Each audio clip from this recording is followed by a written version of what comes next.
All right. Happy Wednesday. So week from today, we'll have our Unit 3 exam. The good news is we're kind of going into a couple of days of stuff you're really familiar with. So that's kind of nice. So today's focus is higher order derivatives.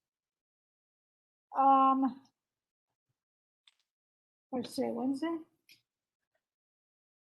Yeah, Wednesday. Okay, so today's focus is higher order derivatives. Tomorrow's focus are writing equations of tangent lines.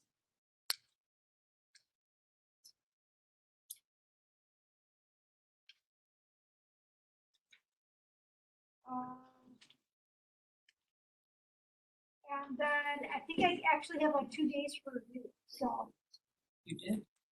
Yeah, because I didn't want to give you a 1 day of review. Oh, I didn't want to give you the test on Monday at that shorter period. That's what it was. So of course the spin is that we're going to sneak in the chain rule in a lot of places. We're going to use the implicit in a lot of places. So you're going to have to use those newer derivative rules that you've been working with.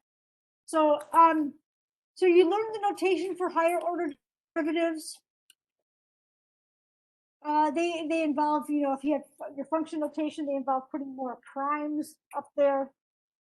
Usually at about 4, I start to write the number 4 instead of putting 4 primes up there.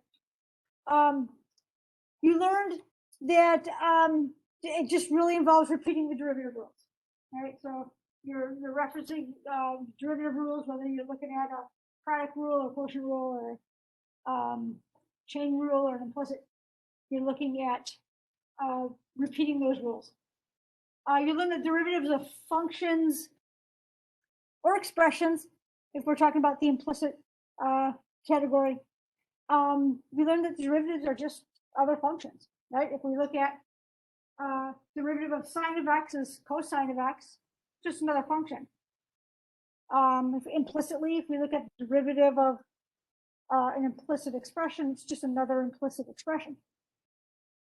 You learned that higher order derivatives for implicit expressions require you to substitute in the first derivative. And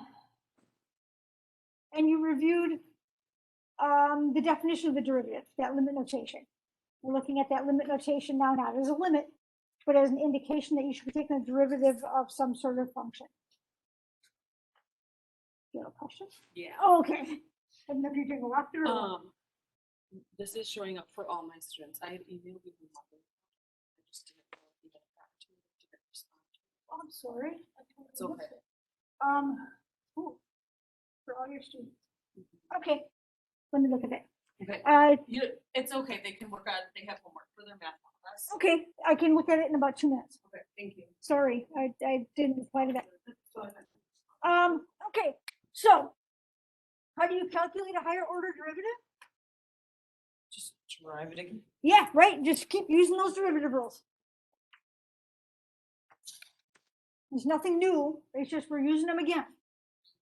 So we've got some topic questions for day 9 for higher order derivatives. We also have an optional, I keep forgetting to write it in here, but we also have an optional circuit in the notes if you want more practice, or if you're having just a ton of fun with this. You've got notes for tomorrow.